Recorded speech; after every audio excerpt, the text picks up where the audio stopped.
Está começando mais um episódio desse podcast Profundidade de um Pires. Mais um sábado, 8 de outubro de 2022. Mais um episódio, né? Tô cansado, tô com preguiça de gravar, mas tô aqui gravando.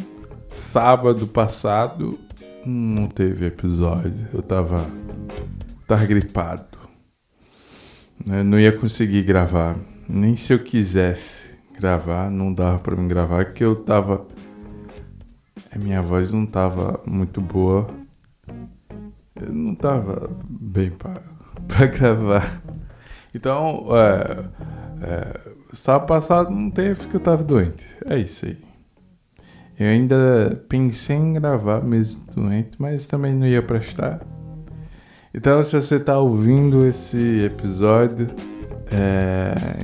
seja lá qual plataforma você está ouvindo, seja lá que agregador você está ouvindo, confira aí se você está inscrito, se está seguindo, e compartilhe aí para o seu melhor amigo.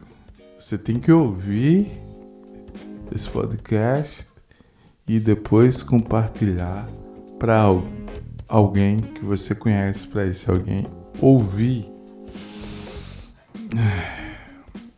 Deixa eu conferir aqui se tá gravando, que eu tô desse jeito. Às vezes eu aperto um botão aqui e para de gravar. Não, mas tá gravando. É isso aí, né? Não tenho mais nada a falar. Vamos para a notícia. Então, como eu falei em alguns episódios, eu tô lendo basicamente as notícias do The News.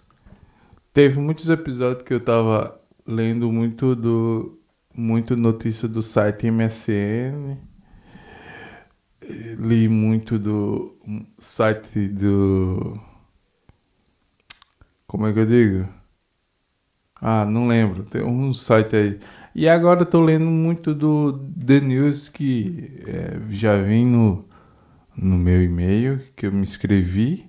Né? Me inscrevi no site do The News. Coloquei meu e-mail e eu recebo notícias toda manhã. Desculpa. Aí eu sempre leio as notícias que vem no meu e-mail da sexta-feira, porque eu gravo um dia antes, né? Se o episódio é sábado, eu gravo na sexta. Então, as notícias da sexta-feira. Então, vamos lá. Primeira manchete diz assim: quanto custa reconstruir um país? A matéria continua, nem comecei, já descontinua. A matéria começa assim, não tô sabendo falar. Muito dinheiro. Nessa semana, o Banco Mundial estimou quanto a Ucrânia terá que gastar para reconstruir e recuperar a economia do país após a guerra contra a Rússia.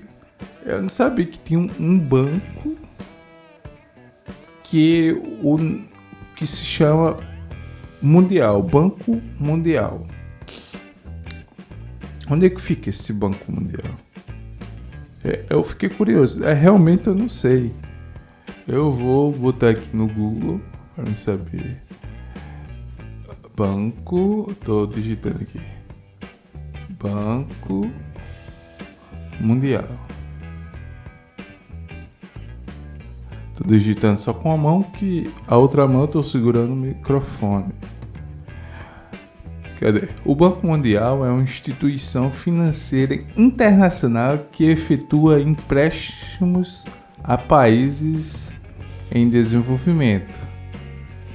É o maior e mais conhecido banco de desenvolvimento no mundo, além de possuir o estatuto de observador no Grupo de Desenvolvimento das Nações Unidas e em outros fóruns internacionais como o G20 financeiro.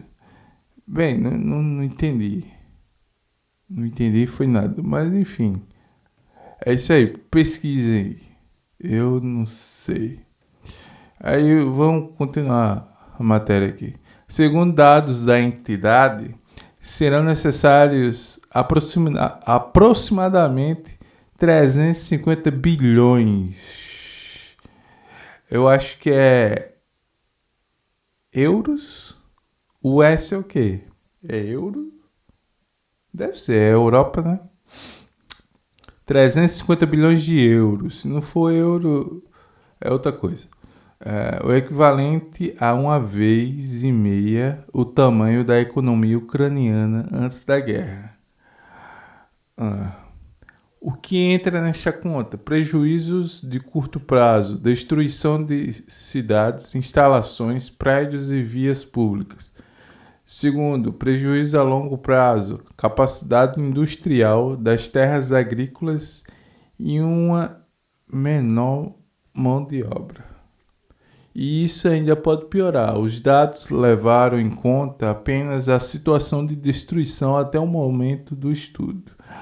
Como o conflito tende a se estender por mais tempo, a conta deve aumentar ainda mais.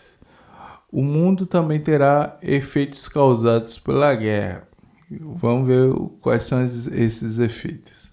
O Banco Mundial ainda estimou que a Europa e a Ásia Central, que estão relativamente perto do conflito, deverão ter seus PIBs diminuídos em 0,2% em 2022. Eu não entendo de economia mundial. Aliás, eu não entendo de economia. O que é uma queda de 0,2% de um PIB? Para mim, 0,2% é pouco. Mas aí tá falando sobre PIB. Então, esse 0,2 deve ser muita coisa. Eu não faço a mínima ideia do que eu tô falando. Eu só acho. Enfim, isso mudará pouco em 2023, já que a expectativa é de que a atividade econômica nestas regiões continue em queda por conta da dependência delas em relação ao gás importado da Rússia. A Europa dependendo de gás da Rússia. Monopólio. O que mais foi notícia ao redor do mundo? Vou pular. Vou para outra notícia. Cadê? Quase 36% dos jovens do Brasil nem estudam e nem trabalham. Quê? Nem. O Brasil é o segundo país com mais jovens de 18 a 24 anos que não estudam ou trabalham, ficando atrás apenas da África do Sul. Quê? Só atrás da África do Sul? Legal. Mas eu queria ver a lista inteira. Segundo a pesquisa, 35,9%. Ei, não era 36%? Na matéria é quase 36%. Tá. Voltando aqui para o parágrafo onde eu parei. Segundo a pesquisa, 35,9% dos jovens brasileiros não estão matriculados em instituições de ensino e não desempenham nenhuma atividade profissional. A análise foi realizada pela Organização para a Cooperação e Desenvolvimento Econômico, grupo que reúne 38 dos países mais ricos do mundo. Além dos seus membros, a pesquisa avaliou países como Brasil, Argentina, China e África do Sul. A proporção dos jovens neném Nem. Cadê? A proporção dos jovens nem no Brasil é o dobro da média dos países membros da OCDE, né? Organização para a Cooperação e Desenvolvimento Econômico, OCDE, que é quase 17%. Há quem diga que esse alto índice, inclusive, dificulta a entrada do país na organização. Tá? Um dos objetivos da pesquisa é auxiliar a definição de medidas voltadas para a educação. Na avaliação do grupo, a desocupação dos jovens sinaliza uma possível deficiência na educação e nas políticas públicas. Tá descendo. Essa notícia deu sono. Vou pular aqui que eu não vou ler. Ficar bocejando. Próxima matéria. O super aplicativo do Elon Musk. Vamos ver aqui. Mais uma provocação do bilionário. Depois de ressuscitar sua proposta de compra do Twitter, Musk tweetou que o movimento seria um acelerador para a criação do X, ou do X, já que é em inglês, né?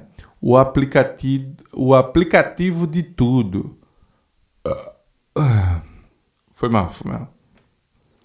Nas palavras do empresário, tal aplicativo poderia ser feito convertendo o Twitter ou começando do zero, mas precisa acontecer de alguma forma. O que é isso, afinal? Não sei, você não falou? Literalmente, um app que reúne tudo. Como é?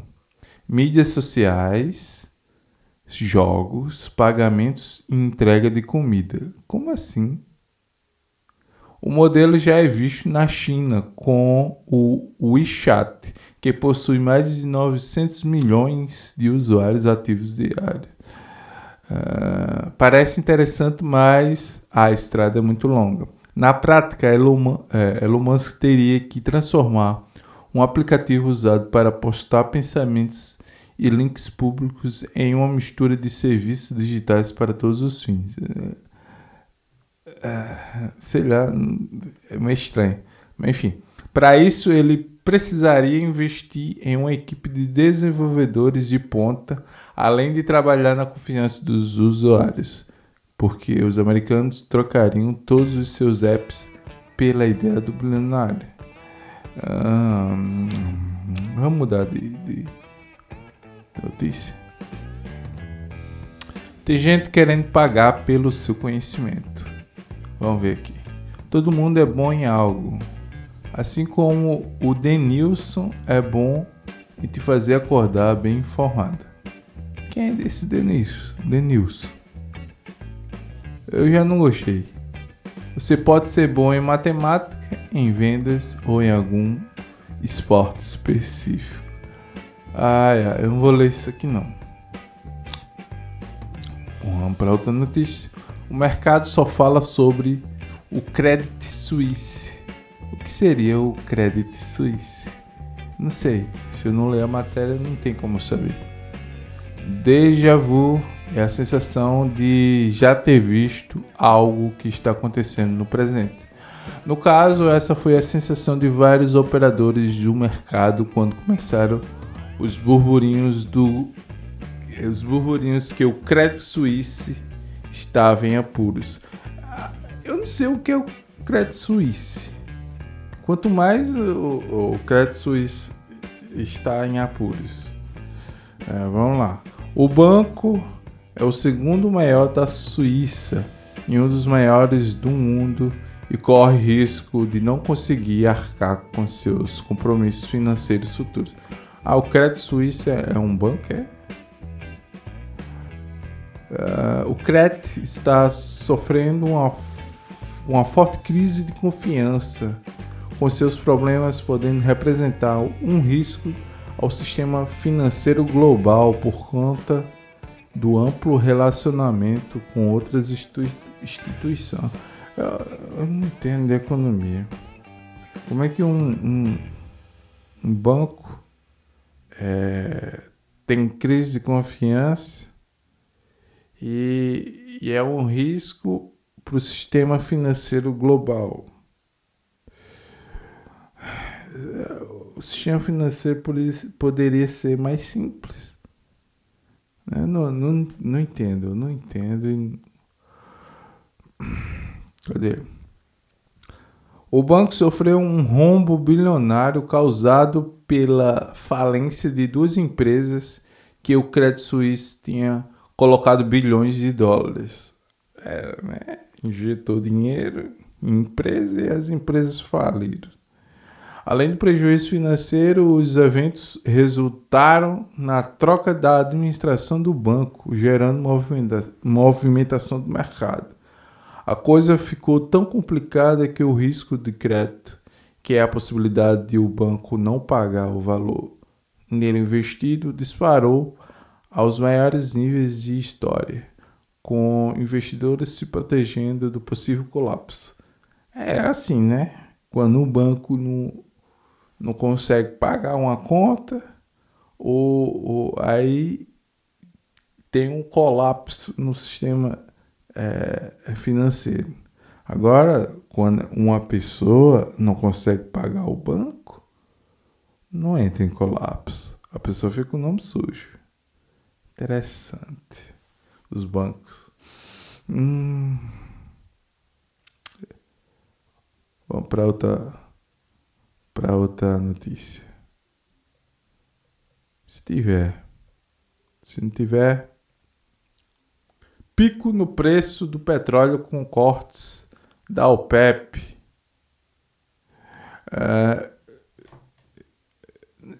A notícia de hoje está meio chata. Só está dentro de assunto de economia. Eu não quero saber de economia.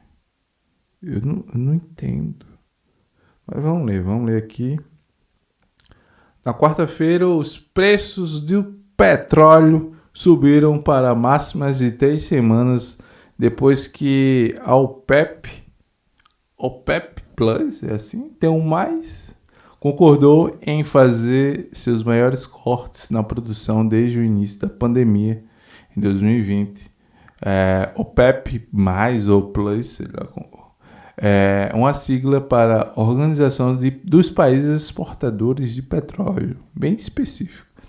Essa é uma organização intergovernamental das 13 maiores nações produtoras de petróleo do mundo. A decisão foi tomada mesmo em um mercado apertado com a inflação e com a oposição dos Estados Unidos e de outros países. Tá dando sono isso aqui. Tá dando sono, essas notícias tá dando sono.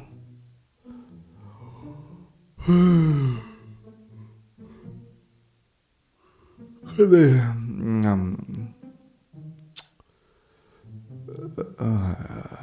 Não. Tá bom, chega de notícia. Deixa eu ver aqui quanto tempo eu tô gravando.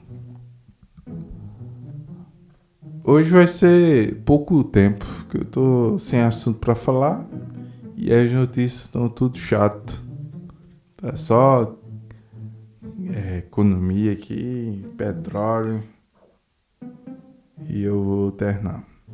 Então, você ouviu até aqui, valeu, acabou, tchau, acabou. Não, agora acabou.